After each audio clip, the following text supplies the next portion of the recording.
Live from Los Angeles, welcome to Good Morning La La Land. I'm Dr. Erin. Hi, I'm Rob Mack. And I'm Jessica Moyer. This is Good Morning La La Land, America's first live streaming daily talk show, coming to you Monday through Friday at 9 a.m. on Instagram, Facebook, YouTube, and Twitter. Now also available on Apple TV and Roku. That's right. Today is Thought Thursday, and we know that there are powerful things behind your thoughts, which is you. You are a powerful creator, and when you create your thoughts, you are not your beliefs, you're not your emotions, you're not the circumstances of your life. You are the creator of the beliefs that create it all into motion. So today we have some incredible guests that are charismatic, that we really felt are funny and charismatic, right? They are, yeah. Well, I've got a question about that because I wonder, what makes a person charismatic? Is there anything that you feel makes a person especially charismatic? I mean, I believe that charisma comes from that light, that flame within, that feeling like you're a spark of the infinite, right? So I just think that there's certain people, whether they are, you know, considering themselves spiritual or not, it doesn't matter because it's all spiritual. I just think it's like they just enjoy life and they walk in the room, you can just tell they don't have heaviness to them. They just, and you just want to be around them because they're just joy walking around, right? Yeah, absolutely. What about you, Jess? What's charismatic? What's charismatic to you? Like, how do you feel or know someone's charismatic?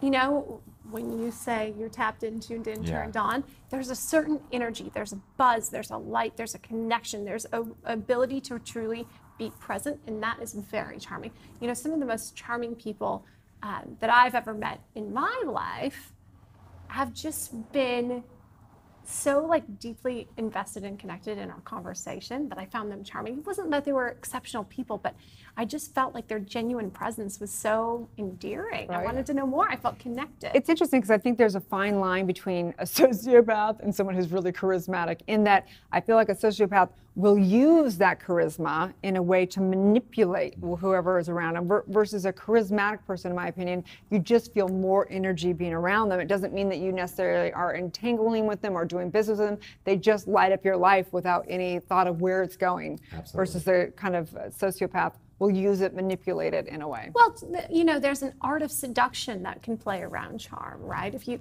up your elegance and your strength and your presence and your intention and your mystery, you can really kind of create that charm about yourself. You know, we had a great interview with Chen Lizra, who explained that through somatic intelligence. And really the next group of interviews that you're about to see are people who have mastered that, right? Kenny Flowers, he is such a light. He is a walking on brand Hawaiian shirt made in Bali. I mean, and he just lives his best life, right? Parker XL, I mean, he has this smile that is radiant that you just can't help but want to be around. Absolutely. Eric Andrews Lang, the golf guy. He's hilarious. He was golfing naked. I mean, this guy loves life. And you know, like the two young guys at the Juga company in BC started, I mean, just to watch their journeys. They got an RV and they literally did good across the U.S. They brought their charm, they brought their light, and it changed lives. Absolutely. There's so much, I think, about charisma that really has to do with other people. It's like you actually enjoy the company of other people, and it's not with any expectation of reciprocity. I think that's a huge piece of it. Like when you're hanging out with any of these people, you just feel like more joyful in their presence. Of course, you're having a great time, and you feel that they make it about you as much as they make it about themselves. So true. Yeah. Well, stay tuned. Let's watch these interviews.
Angeles. Welcome back. Yeah, fix your posture. I know, Get sorry. ready. We're live here at LALALAND. Are you camera ready, boys? You good, brother? You good? Yeah, I think we're camera ready. We don't know what that means. So But you are born this way. You are ready to travel across the country and do good.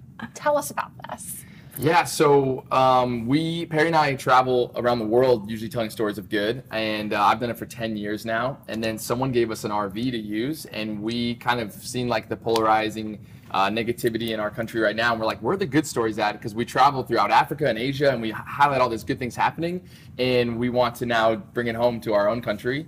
And so, yeah, someone gave us an RV, and now we're going to fill it with all of our friends, and we're going to travel the country for 3 months just looking for stories of good. Dude, pause. Wow. Pause. Dope. That's so dope. How amazing is that? And then you can just like pull into Burning Man and then pull back down That's here where after. it Yeah. Goes, yeah. How amazing is that? What inspired you guys to do this? I know you were saying a little bit that you've seen it or you sort of started other places and then you wanted to bring it to the States, but what was it that inspired it for you guys individually? I think for me, it was just the idea of purpose. So this whole thing is we're going to be documenting and creating a documentary on what it is for what purpose is, especially for young people. Like, how do you acknowledge purpose? How do you recognize it? And then how do you act on it? Wow. Love that. That's Yeah. crazy. Yeah, the same. I think we get very lucky because we sit in these meetings with all these nonprofits and these boards, and we hear their story and their heart of how it started, and it changes like the way we think. And we're like, man, I wish our friends and family could be in this room with us. And so we started using video to tell those stories, and now we're just we're excited to like go, and we're learning too. We don't know.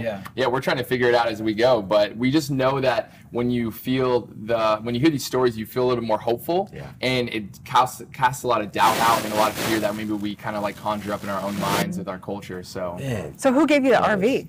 Just a friend. Yeah, a friend had it, and Wow, he wasn't that's using it. quite a and- friend. Yeah, I know. And so we're gonna fill it with 7 people, 7 guys, and we'll have girls coming in too. So who are these lucky 7? Who's this dream team? It's some like awesome friends that we just got like within our community, and everybody's like either like content creators, bloggers, photographers, and just storytellers, kind of in the same vein that we're And there's some young kids. So a kid that I've mentored for the last 5 years, he's an inner city kid from Denver. He's coming. He flies in today Wow. into LA, and he's coming with us. So and then he we have a couple mentors. younger kids. Like, They're 19 years old, Yeah, they're and gonna come and help us then out. we're going to open up a competition through social media for people to join us. So the RV sleeps 8 people, and sometimes there'll be 5 or 6 of us there because people have to travel, and we're going to fly fans in to come join. So Wow. yeah, Right? you guys want to, or you guys want Come something in, amazing? dude. Sign me We have up. to take the morning LALALAND on the road. That would be awesome.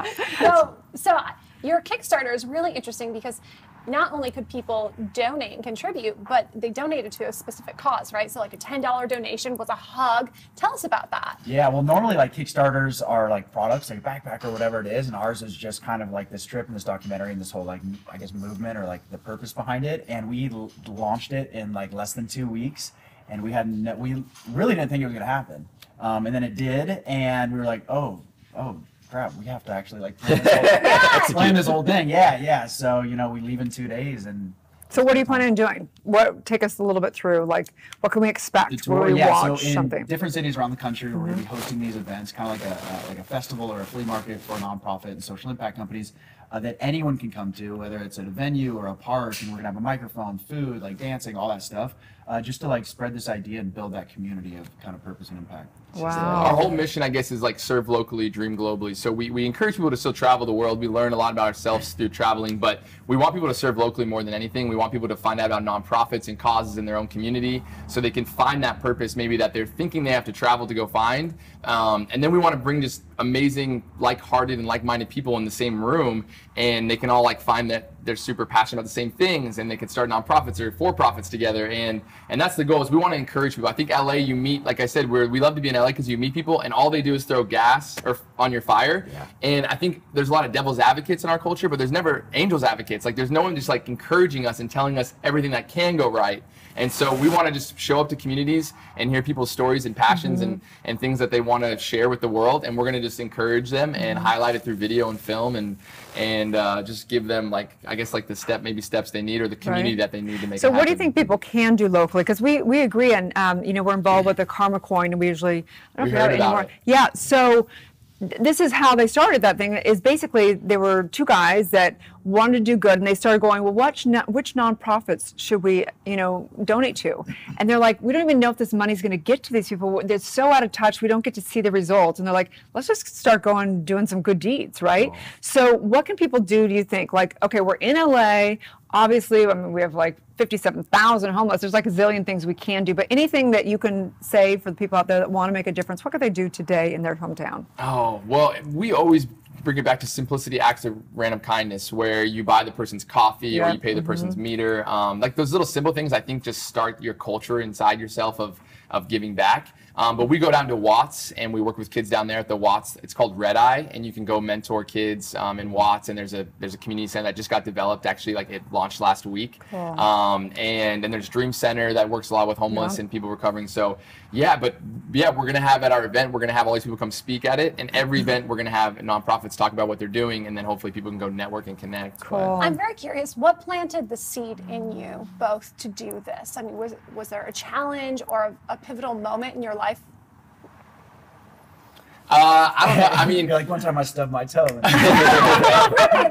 Were you just literally born with it? No. So I guess it started because, like I said, I've been traveling for 10 years. I was 19. I went out of the country for the first time in my entire life, and I guess like my bubble was popped. I was this American bubbled kid that I never knew about like culture and possibilities and purpose. And I remember sitting in Thailand being like, why did no one ever come to my high school and tell me about like the things I can maybe do for the world, or like the journey within myself? And so I traveled for a while, but now I speak at high schools and mentor a lot of kids. And my biggest thing is the goal is be the person you wish you had growing up, And so no one ever came to my high school and told me that I can like volunteer and give back and have a purpose and not compare myself to my high school mates anymore, because when you find purpose, you really stop comparing.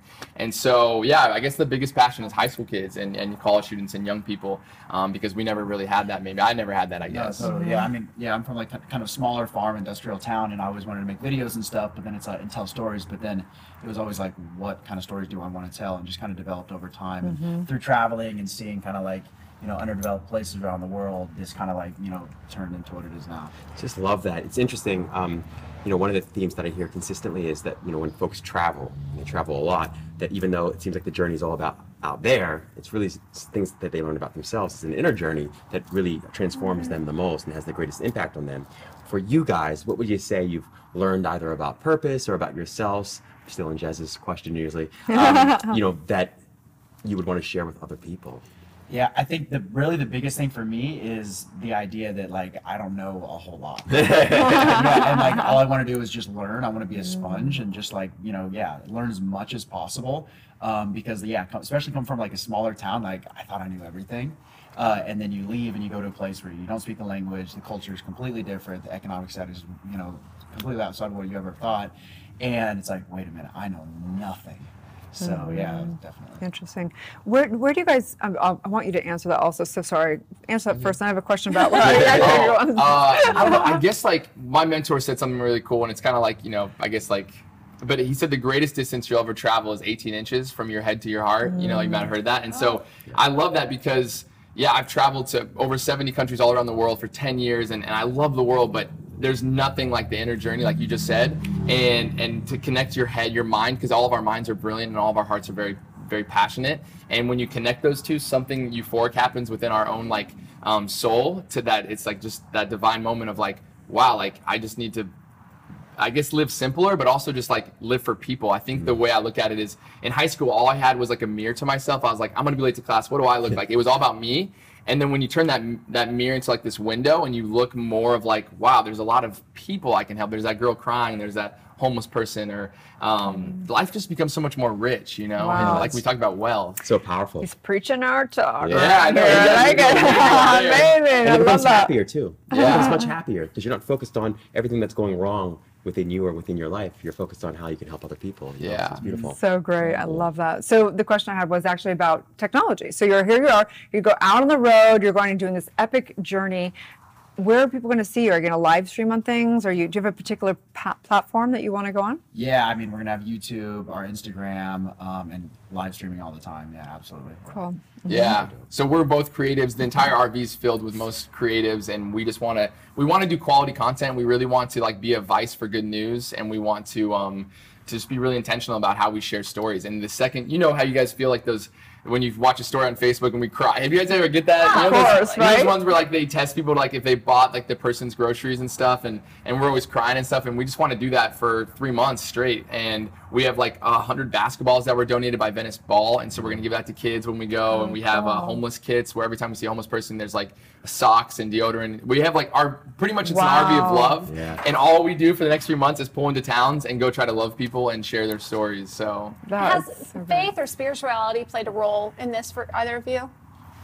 I mean, for me, I think it's just like self-discovery, like trying to figure out like that idea that I just need to learn more because I don't know as much as I thought I knew. Yeah, I think faith for me is everything. Like I guess like what I think is like the opposite of faith is sight. And so we have no clue what we're doing, what we're going into, and it's all faith. And I feel like God is like kind of like putting the right people on the right. I mean, we are just two dudes, and we're planning this U.S. tour in a month, and we have 800 people who backed the Kickstarter. We have a team of like 10 people trying to plan the tour, and we're kind of like, we feel like we're frauds because we're just like, man, we just want to love people, and we don't know. And but people are calling us up, giving us T-shirt designs, and they're like, we'll help you in Phoenix, we'll help you in New York. And we're like, why is everyone so friendly and helping us? And we're just so fortunate. And so, how does that make you feel? Oh, we talk about it all the time. Yeah. This is insane. Like we've been doing this for like a month, just planning it for a month, and we already have like this entire like global community that's like reaching out and like helping us. Yeah. And Perry's mom called him the other day crying, and she's like, I'm so proud of you, and I'm just like so honored that you're my son. And then he started crying, and I was crying because it was just like, I know he's filming and crying. Yeah. His mom's on the speaker and calling him, and then I start filming, and she's like, I'm just so proud of you, and starts crying. She's like, you came from like such tough things, and you came up to end up helping more people, and it was pretty powerful. I just love it. And you know, one of my favorite authors is Marianne Williamson. Love her, Return to Love. And one of the things that she says that I believe fully is that's the most powerful energy you could possibly send out in the world. And it comes back, not that you have any expectation that it should come back, but it comes back infinitely so, right? And it's just so powerful to me that you would be doing all this because you want to help people. Just because you want to help people. Yeah, right. Yeah, it's an incredible, you know, it seems in some ways so simple, but it's really deep and profound. Yeah. And it's measurable sure. too. Yeah, Like, totally. Yeah, your happiness, you can measure your happiness, you know, as opposed to buying something for yourself, Yes. buying it for somebody else, and you're so much more happier by doing that. And it's beautiful because you can't, but at the same time, you can't quantify love. So a lot of people, we've had a lot of mentors that have been calling us, and whether it was about the Kickstarter, they're like, you need 6 months to plan a Kickstarter, not 2 weeks. And we're like, we know. And they're like, you need all this team to plan it to. I'm like, we know. And we don't have an answer. Everyone's asking us a million questions. Like, we don't know, but we know that we're supposed to be doing this. You've mentioned your mentors a couple times. I'm wondering, who are they? One of my mentors, his name's Tommy Spalding. He's a New York best-selling author. He writes about hard-led leadership. He pretty much coaches CEOs of Fortune 500 companies how to say "I love you" to their employees and like how to love their employees. And so him and I started a high school mentor program called National Leadership Academy, and we teach high school kids how to lead with like love. And so Tommy Spalding's one of mine. I don't know. Yeah, a lot of mine are like family friends and stuff like that. Yeah. Barack Nice. Obama's another one. You're going to text Barack Obama. Let's get him on the show. Good morning, Lala. Yeah. We met our hero the other day, though. His name's Tom Shadyac. He's a Yes. director who made like Ace Ventura and Liar Liar and Patch Adams, and he made a documentary called I Am. It's a great one. And we called him trying to help him get just wisdom and encouragement. He lives in Memphis, and we're longboarding in Venice the other day, and he's on a bicycle, and we rode right by him. Awesome. Shot. It was And insane. it was It the was- most serendipitous moment of Like our literally lives. meeting and like hugging and talking to your hero for like half an hour. and just like, And then at the end, he goes, "Maybe I could produce your documentary," and we're just like, What the? Yeah. See, so go ahead. Yeah, Chris. There's so much more to say about that. That's what happens in LA. This is what happens in the world. Yeah. When, quite honestly, this is what happens, I feel deeply, that when you shift simply from fear to love, miracles happen. And they happen in ways that you can't expect. Something that Andy talks to us about all the time, the producer of the show, you know, he says it in different ways, you know, all the time. But for me, what I hear is, when you move from fear, that perception of fear, to love, miracles happen. And you guys are a perfect illustration of that. Yeah, exactly. And we want people to know that we, like, you know, people think that we have certain things that they don't have, maybe they can't do what we're doing, but we don't know what we're doing on some level, and it's all driven by the people. Like, this was funded by the people, it's all for the people, and we just want to make sure we show up to cities and people feel loved and seen and heard and encouraged, and this mic will go around at our events to everyone, not just nonprofits, but if you're a 19-year-old kid and you're like, hey, I like graphic design, I want to help a nonprofit locally, and you go find organizations. I remember being 22 years old, I used to do free videos for nonprofits in Denver, and I did hundreds of free videos, and I remember being at these events, and I just wanted to grab the mic and be like, I do videos for nonprofits, please come talk to me. I never got that chance. So we want to create that chance for anyone, whatever it is. And we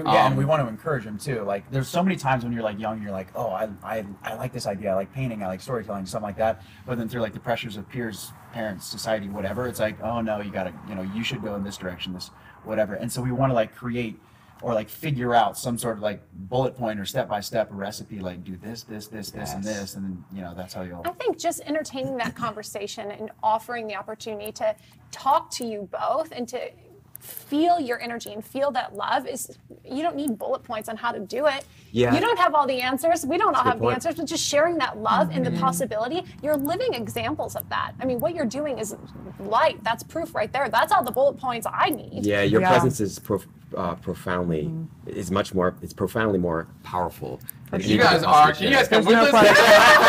That's basically what this was about. We're trying to sell ourselves. Crazy. It's true. I call it like serendipity, and we always have, in my opinion, we have there's an opposite of serendipity where you attract kind of all the negative things in your life, and we're always in that momentum of manifesting everything. But when you're in that zone, as you guys clearly are, like you guys are clearly in what I consider the spiritual zone, there's a flow that you just like can't even help. It's like it just literally shows up when you're walking down the road. But a lot of people are stuck. A lot of people are feeling lonely. A lot of people are feeling sad, and they're not in that flow. What do you do when you're to get back in that flow? Just in that flow. I think you hear the stories. I think it's those moments, so we've been so busy with this, but we still try to go to Watts on, like I said, on Saturdays, and we just play with these little kids, and it just kind of fills your soul because, they might not have like mentors or fathers, or anything like that. And so we're just like, I think that's, and we get these messages from people going like, oh my gosh, I can't wait to get to my city. I have this nonprofit that I've been working with. And I think it's just that fills your soul when you hear these stories. Yeah, and I think it's also like, once you've taken some sort of chance or risk or got outside of your comfort zone once, and then you realize, oh, that worked. Oh, wait a minute, my comfort zone's getting bigger and bigger, or smaller and smaller and smaller. You know what I mean? Like when you do it over and over and over again, and those chances or things to get out of your comfort zone, you do more and more and more. Get out of that comfort zone. Take these risks. More with Traveling Good when we come back. Stay tuned. With Billy Rose, founder of the agency, as to how the agency is so different from all the other brokerage. To me, it seemed anachronistic to encourage agents to now go be their own thing, and they're no longer sharing their resources with the rest in their group so that they can have competitive advantage. It's always a team is going to beat an individual. We also speak with Marissa Zanuck, who started the Zanuck Group, and she discusses how it is to be an agent in the LA market today. So many people that think that you can just make quick money in real estate, and it's really not like that. You need to put your time in. You need to do, the dirty work. You need to learn all aspects of the business. And my 3 favorite finds in the LA market today. And that's all starting now on the LA Home Show on Focus TV.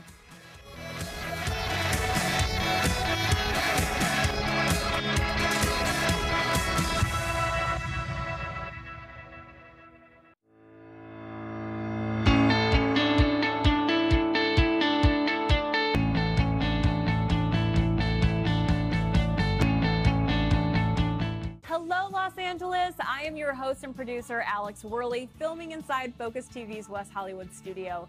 Welcome to Empowerista, a show dedicated to highlighting female trailblazers and empowering you to turn your barriers into breakthroughs. Hey guys, I'm Amy Paprath. And I'm Justin Walter. And this is What's Good, the show that's dedicated to positive, uplifting stories from all over the globe. Welcome to Good Morning La La Land. I'm Dr. Erin. I'm Rob Mack. And I'm Jessa Moye. And we're making history as the first live streaming daily talk show. This is where all kinds of shit happens. Monday through Friday, we are going to be streaming to you live, Los Angeles, at 9 a.m. Pacific time on Facebook, Instagram, and YouTube.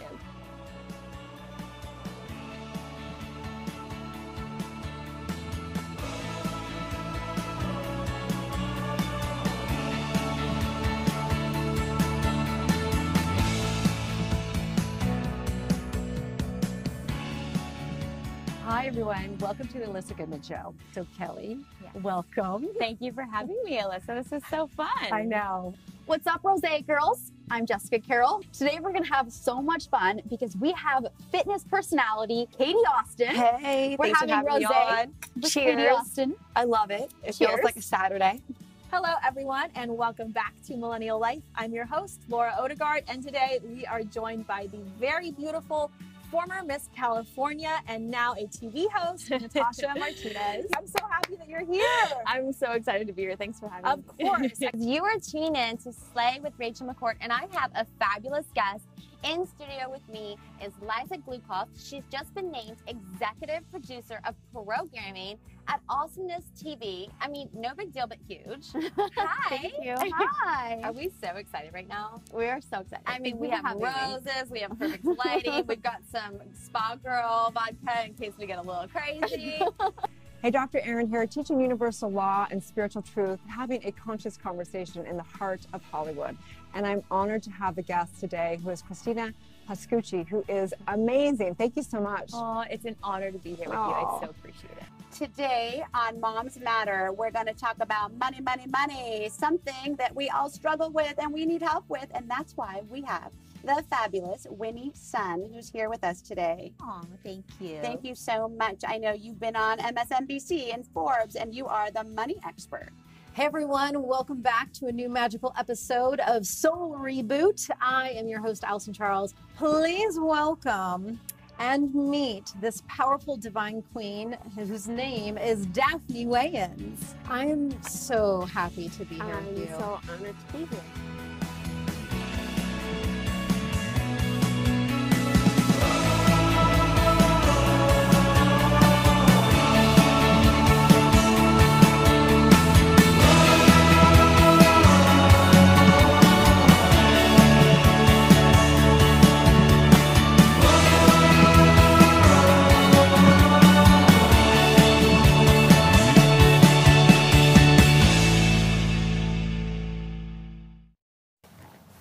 Live from Los Angeles, welcome back to Good Morning LaLaLand. We have the creators of The Traveling Good here with us today, BC and Perry. So where is the first stop on this tour?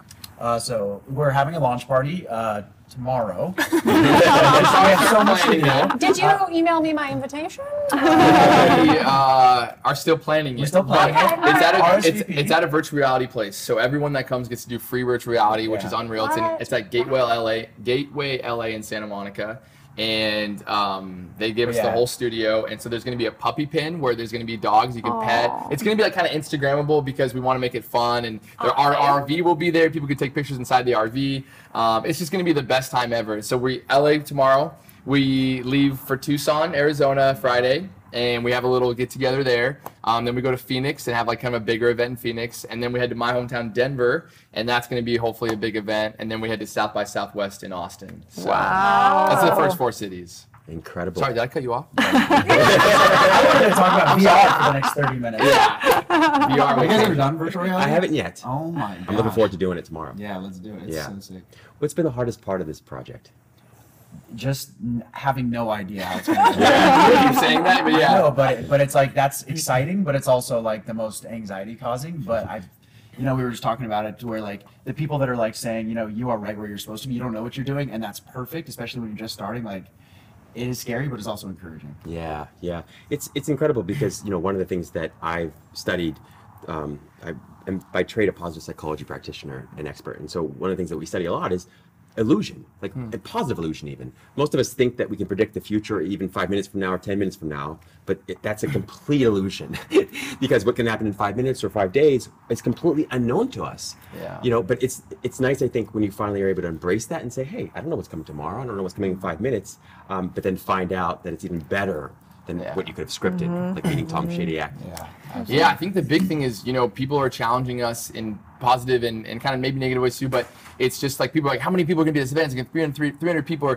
And at the end of the day, we know that there's people depressed out there and lonely and teen suicides, 6,000 a year. Like there's just we can't sleep some nights knowing those numbers. And so we know that we might show up to an event and it might be 2 or 3 people.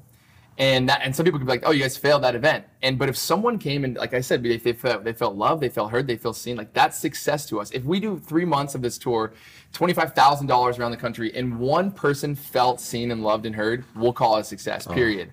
And so we know that our country right now, we're, the depression rates, all these things, it's just not okay. This stuff that happened in Florida, and so we know that love is needed, and we are just going to be that love. And we're so thankful for the 800 people who entrusted us with $25,000 for a Kickstarter. Wow, so cool. Because we can't scale this. You can't quantify love. You can't measure change, because we've talked to maybe like sponsors. We want companies on board, and they're like, well, how many volunteer hours and how many this? And we're like, we don't know. Like, we can't quantify that, but we do know that if a company is going to take a risk on sponsoring us, it'll be worth it, because they're going to get not only exposure, which is great, but they're going to get something that you can't quantify, and that is. Who are some of the partners and sponsors that you're working with now?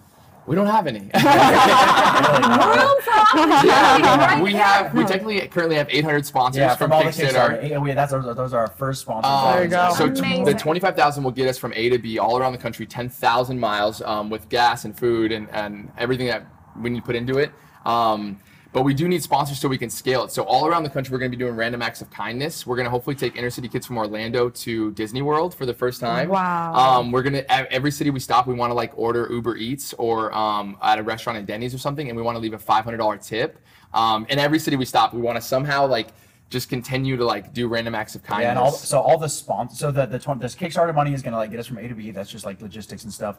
All the sponsorship money is gonna go toward those like random acts of kindness. That's how big and small we can make cool. it. So where do you guys see all this going? Like in the, our cultures, like we said, people are getting depressed. There's obviously a lot of chaos, a lot of social media stuff. You guys are in kind of unique area. First of all, you live in Venice. It's like a very specific culture to our country. In my opinion, it's like kind of very conscious, very open in the heart chakra, trying to make a difference, eating good food, trying to do good. Where do you think that movement's going? Is it going towards festivals? Is it going towards conscious like commerce? Is there anything particular that you see it going? Yeah, I mean, we hope it expands, but we also realize that it is kind of a bubble, and like go back to like a small town, kind of like where I'm from, and it's like not like that at all. It's completely different. But I do see it growing. Like when I first moved here like a year ago, and it has kind of like shifted even in that short amount of time. Really? So yeah. Like how has it shifted in the year? Just like I hear more people that are kind of like within that same vein of, I guess, like consciousness or whatever and just like having that healthy lifestyle, or whatever you want to call it. Yeah. Well, LA, I think, is the epicenter of culture, right? For not only the US, but the world. So whatever happens in LA happens in the US, and whatever happens in the US affects all the 197 countries around the world. And so if we can go and infect the culture and kind of like add this like hope and love and positivity and conscious consumerism and consciousness. And that's kind of what people think they have to come to LA to make friends like this. And so we're coming to the people. We're bringing whatever LA is like you like about it, and we're coming to you guys, your hometowns. We're coming to like Elkhart, Indiana has like, not less than 100,000 people. We're going there, and we're going to all these places, and we want to make sure people don't have to travel the world to make a difference. They know that, and they don't have to be in LA to find community and friends. And so it's one of the most beautiful things about the project. And you're right. And just living in this day and age, we live in a flat world. Right, and so you can touch people all the way across the world simply by through the touch of a button, and it's fantastic. I appreciate you guys doing that and sharing the love in the way that you are. Thanks. Yeah, thanks. Do you have like a quote or a mantra, affirmation, something that you're living by?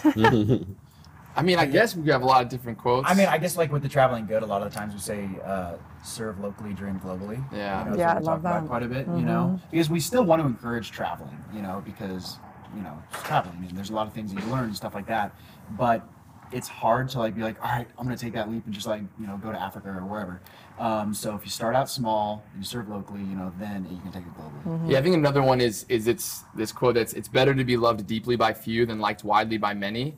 I think we get really caught up in social media and people comparing ourselves, and we're like, oh, I wish I'd more. Live from Los Angeles, welcome back to Good Morning La La Land. We're so excited to have Kenny, aka Kenny Flowers, in the house today. Thank you for being here. Thank you for having me. Your life looks like so much fun.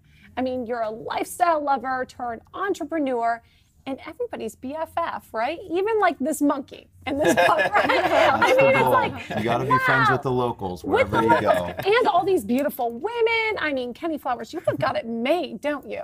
I mean, it's definitely a great lifestyle that I have. I enjoy being able to combine my love for entrepreneurship and the ability to enjoy life at the same time.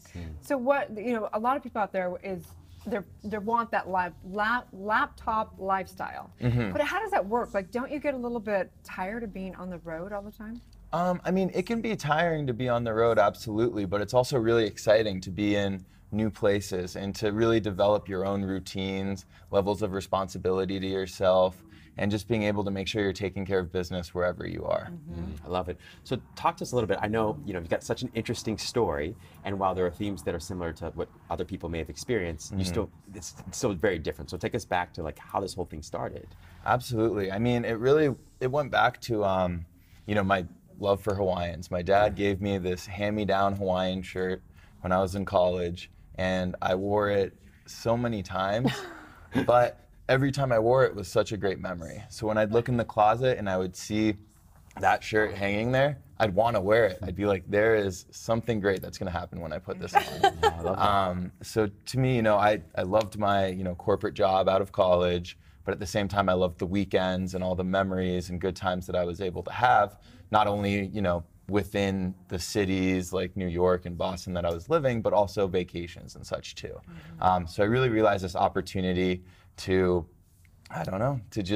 go for it, quit the job, move to Bali, and kind of put my own interpretation on this type of shirt so more people could experience that feeling that I had. Were you hesitant at all? I mean, that's so off the cuff. I quit my job in New York and I moved to Bali and started a shirt business. Were you scared at all? I honestly was never really scared. I was more excited about it. I started just lofting the idea out there to my friends and family and really whoever I was talking to that asked that, "Oh, so what do you do?" question. And I got such great response. Some people would laugh, some people would say that's an awesome idea, but no one said no. So when I realized that it was maybe an idea worth acting on, my dad gave me such great advice that I'd love to share with really anyone that's an entrepreneur thinking of acting on an idea, which is make sure you're comfortable with the risks. If you can think through the worst case scenario of giving something a go and knowing that you're okay with that happening, then there's no reason why you shouldn't try it. So once I knew that, I was able to hop on the plane confidently without knowing a thing about how to make, an article of clothing and go figure it out and put my Kudos heart to into it. Pops, gotta say, right? Really? It's really Go awesome when our Randy. parents support us, for sure. And it's interesting too, and you're absolutely right, Erin. It's interesting too that when you began to think out that worst case scenario, like it didn't scare you off. Because I think most people, so many people want to do what you've done. They really do. They want to leave their corporate job, or they want to leave the 9 to 5. They want to go for their dreams. They want to move to Bali. But when they think about the worst case scenario, they're like, I don't want to be homeless. Right.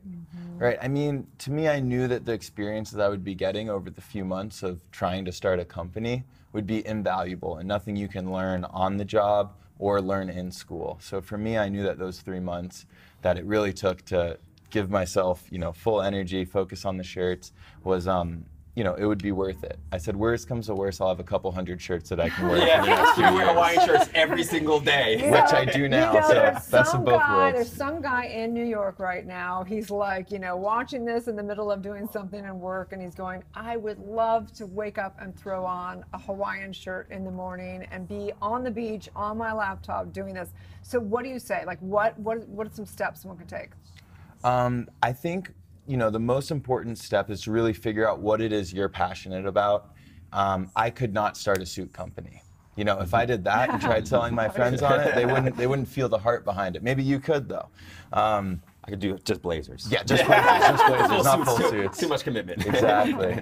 So I think really the most important thing is knowing what you're passionate about. You're gonna be doing that every day. There's gonna be days where it feels like work. There's going to be days where it feels like complete play and the best thing ever. So in order to get through the harder days, you have to know that you're really working towards something that you enjoy. Cool. And it's all monkey business. Take a look at Kenny and this monkey right So here, awesome. right in Bali. How cool is that?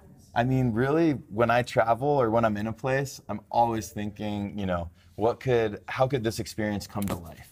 So over in Bali, there's this monkey forest that's 5 minutes from where I stay in Ubud. And, it led me to this idea, why not make a shirt with monkeys on it? And, I went in there, I had some local artists that were on the ground that could help me bring these funky designs to life. And that's really what created that one. One of the things I love about you so much, Kenny, is that you're so authentic.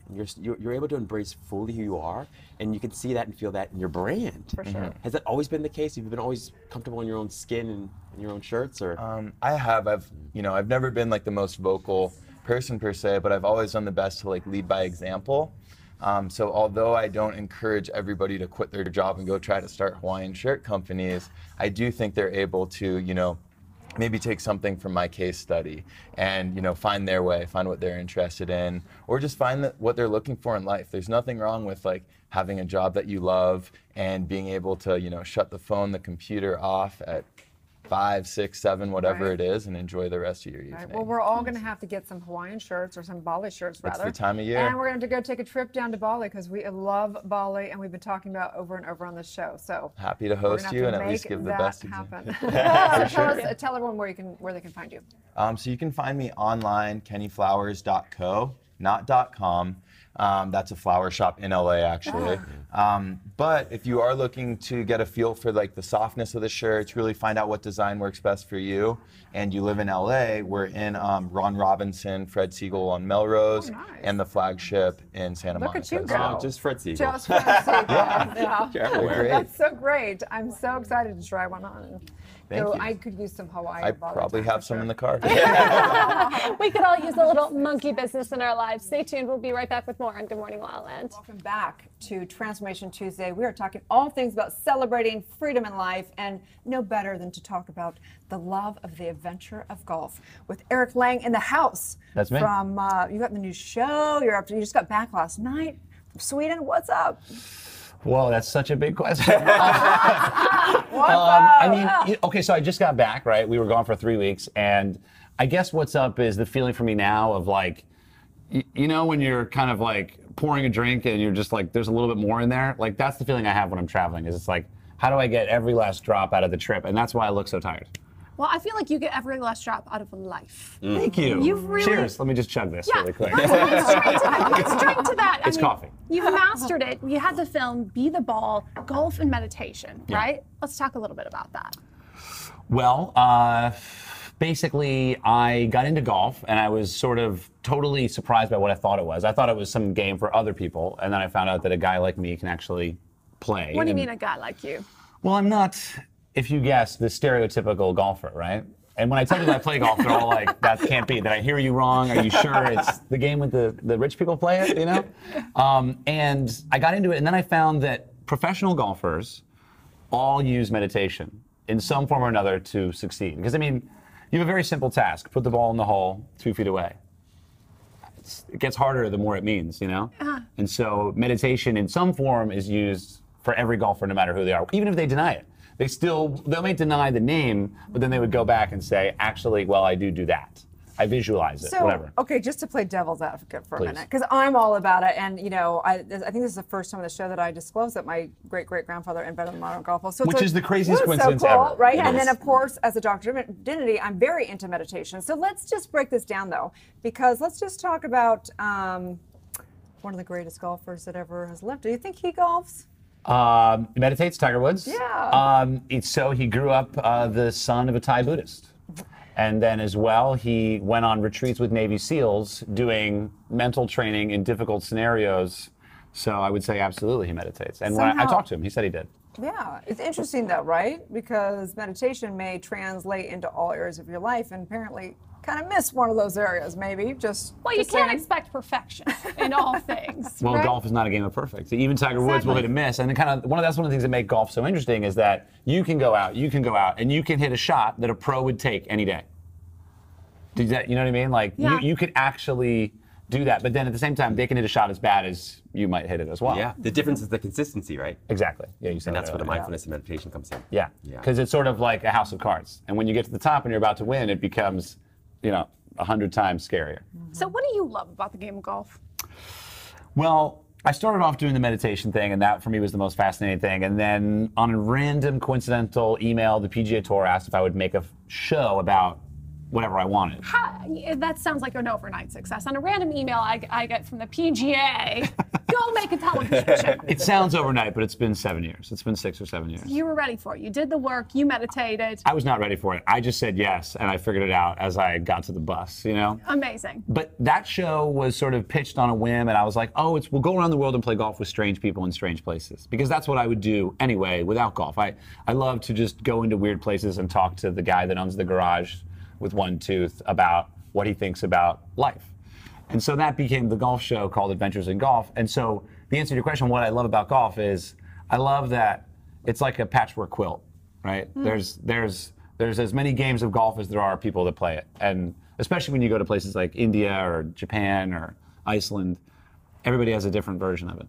Right. It's such a brilliant show. I mean, I can think of so many people that would love that show. I mean, it's such a, I mean, people love humor these days, they love adventure. Of course, golf is a huge following, and more so even now that it's opened up to not just being that certain, you know, status of class or whatever, but I think it's so rad that you're doing this fun adventure. But so tell us more about the actual meditation. How do you bring that, how does that, would you do that off the course, on the course? Obviously, all of life is a meditation, but well, there's two ways of talking about the meditation. One is we did an experiment with 50 golfers where we taught them all to meditate 5 days a week, 30 minutes a day, and for 3 months. And I kind of came up with this meditation based on Buddhism, Tony Robbins, anyone I could think of. And it's sort of a two-part thing where you spend 15 minutes just counting your breaths, and then you spend 15 minutes telling yourself how great you are at golf. In some percent. No, but it's like laws of attraction. Yeah, you know? for sure. I'm going to start telling myself how great I am at life. You are. You're great at it. I mean, look at you. You're doing great. Everything's fine. You're doing great. I would love to take a look at some of the great episodes you've had in Adventures in Golf. Shot.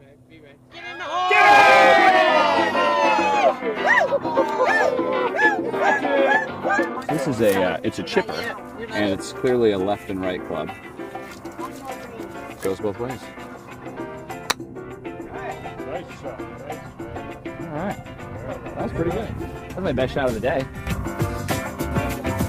I should enjoy this because this will probably never happen again. 48 yards between about 15 trees. I hit a tree, but it's probably actually good because there are so many trees. You'd have to be bad to not hit a tree.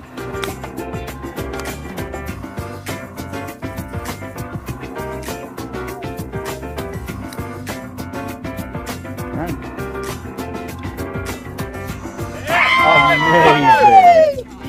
The man with the gun there. There you go. Good job, guys. All right. Good game. Good game. You'll notice there's no hugging. And the hole in one man. I enjoyed naked golf so much that I decided to stick around and enjoy some of the other naked activities. Does being nude all the time detract from that sensual moment of disrobing? No. It's because the eye contact and the emotions that go between the two people don't have anything to do with whether you have clothes on or off.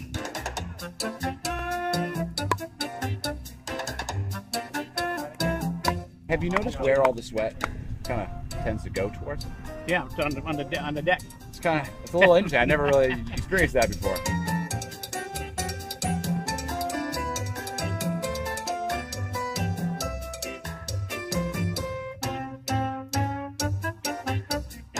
Best nudist joke. Best joke. I guess it would have to be a really, really old one. And the guy that can carry 2 cups of coffee and 13 donuts without a tray. That's a good one. I like that. At Cypress Cove, there is nothing you can't do naked. All right, folks. Next up, we have Eric. Come on up and give us an episode. Take this job and shove it. I ain't working here no more. My woman done left and tell all my reasons I was working for. You better not try to stand in my way, 'cause I'm walking out the door. Take this job and shove it. I ain't working here no more. Thank you, Cypress Cove.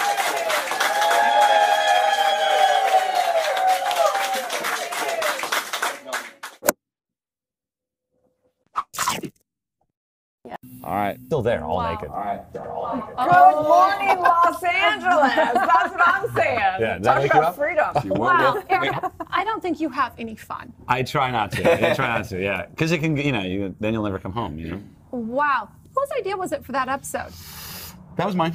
And I remember in the episode, there's a moment where my producer is telling me, this was your idea. You have to get naked right now. And I was like, I really don't want to. I really don't want to. And then the funny thing is that when I did it, it actually 20 seconds later, I was like, this is great. Really? And I tried to get my crew to get naked, but they declined. Talk about liberation, It right? was very liberating. It was very 4th of July, very free. Right. I Very liberated free. my, you know, Yes, your whole self. my fireworks. Your whole physical self. 2 cups of coffee and 13 donuts. Well, it's That's interesting. all I gotta say. I think it's an interesting point too, and I think there's an interesting takeaway, possibly, Okay. which is that golf is such a game of vulnerability, right? Right. Yeah, and one of the things that I know, I work with a lot of professional golfers, actually, probably more golfers than I do with almost any other sport. Really? Yes. And the interesting thing about it is that it's a game where you become increasingly lost in your own thoughts about yourself. Yeah. And about what you're doing, what you could have done better, even more so than a game like basketball or baseball or football, because sometimes the action itself distracts you from all of this self-referent thought. Totally. You know what I mean? So part of that getting naked thing, I would imagine, is allowing people to become more vulnerable and let go of all these thoughts and ideas they have about their body and what other people are thinking about what they're doing. Absolutely. Okay. Do I need to comment? Sure. I was trying to tee it up for you, but maybe it was just for the nakedness. Well, I haven't played golf naked since, but I do know that, in a way, all of these episodes have become situations like that for me, as sort of like, when you look at your passport and you see it's full, you feel good. Yeah. I don't know why. Or when someone says, have you been somewhere? And you say, yeah, I've been there. And so, yeah, it's kind of like that. Like I think for me, it was more the mental hump, if you will, of just doing what I didn't want to do. Yeah. Right? Of trying something I didn't want to try or was afraid to. I think that's probably maybe like what you're saying. Yeah. So tell us a little bit about season 3. Where are you going? Season 3 is really exciting for Adventures in Golf because it's really going to be the culmination of what we learned from the first 2 seasons of what makes a good show, how to shoot it, how to do it, and we've got this really wonderful 10 episodes of Iceland. We went to Hawaii. One of my favorite episodes from season 3 is going to be veteran golfers, guys, men and women who served in the military who use golf as a way to socialize and rehabilitate after traumatic experiences. And so they were all in Hawaii. We played some beautiful golf together, and we watched these. It ended up being mostly men, but there were women as well. We watched them sort of have a group within a group. We went to see a Japanese artisanal club maker in his little tiny village in Japan that took like 28 days to get to, and he's kind of like the closest thing you get to Mr. Miyagi. Gets in at 5 a.m. every morning and grinds the club. So, yeah, we just went all over the world. Nice. So, Eric, I have a question for you. One of my obsessions in life is discovering people's stories of awakening. And I know, obviously, if you're into meditation, you've gone through this. Tell me a little bit about what got you there and your experience of your personal awakening. Sure. Well, I would thank you for the idea that I might be getting close to that, but I don't know. I mean, for me, where I look at it in my daily life today about like waking up, if I'm a meditator, is I've tried to you got a Ouija board. You know what I'm talking about? And it like spells out a word. Or you got the 8-ball that gives you an answer. Yeah. Well, I believe that we actually all have that like right inside. And I think in a way that listening to that and just going with it immediately is kind of what makes Adventures in Golf so good, because we could come across somebody and easily talk ourselves out of interviewing them or talk ourselves out of changing the plan slightly or even majorly. Like some of the greatest episodes we had no plan on going to on Sunday night at 10 p.m. Monday morning at 5 a.m. we were on a flight to some random island in Scotland or Nepal. Those are 2 good examples. So listening to that instinct for me is what meditation has kind of cleared away the clutter of like, well, it's going to be expensive, or well, the client's going to say no, or well, what if they're closed? Yeah. And so listening to that and just being like, no, can I curse? I was going to say, and no, screw it, we're going to go. Yeah. That for me has been the biggest I love that. example. What would you say? So I'm a firm believer that sort of like what we do anywhere is what we do, or what we do anywhere is what we do everywhere, kind of, And I know that your meditation practice has informed your golf. What has golf taught you about life? Can we just cut the show right there? People live their lives trying to figure that out, and I think that's, golf is kind of one of these like insanely difficult things that we come to without any understanding of why. And so to actually be able to answer that question is something most golfers aspire to, right? And for me, oh man, I mean, I guess the best example is there's so many. Patience is a big one, right? Because you learn that you can hit a good shot and have a bad result, and that's still fair. That's still part of the game. But the biggest one is 8 years ago, before the show started and before the movie started, I was playing golf in LA, and I saw a guy in front of me wearing a flat-brimmed hat, big cargo shorts, and an oversized shirt. And I was like, who is this guy? He's playing really slow. And I judged him immediately. Just as I would be judged, probably, with my hair. Yeah. And I finally walked up to him, and I realized that we already knew each other, and we were friends. And I pulled out my camera when I went back and played with him a week later, and I talked to him all about life and golf, and he'd gotten sober. He was a crystal meth addict, and he used golf to, like, rehabilitate himself. Sadly, he died years later, like, in a weird accident, and I still have this piece of footage of him that I'm not sure how to use yet. But really, it's the idea that we might think that a group of golfers have something in common, but if we can expand that further, we're actually all on the same planet. And what do we have in common there? We sort of look at our differences all the time, and even with the person that's the most opposite from us, we have something in common. And in a lot of ways, I think that's what I hope Adventures in Golf can bring to someone who might be relatively closed-minded, because if you're going to look at stereotypes, golfers tend to be that way, just like all humans. But if we can just create a little more openness there. Wow, love that. Wow. One family. Yeah. Thank you for sharing your light and your talent and taking us all over the world with your adventures. I'm so excited for season 3. Me too. So I'm where pretty can excited. people follow you? Well, my Instagram is where I'm most active. It's at Eric Anders Lang. Does it just show up right here? Somewhere? Yeah. At Eric Anders Lang with a K. Okay. And then the show is on YouTube. You can check it out on Scratch TV. If you just type in Adventures in Golf, it comes up. I think if you type in Golf Eric with a K, it might come up. We'll try Adventures in Golf first. Okay. Yeah. I love it. Thank So fun. So fun. Love your work. So Thank you. adventurous. Stay tuned, you guys. We're going to be right back.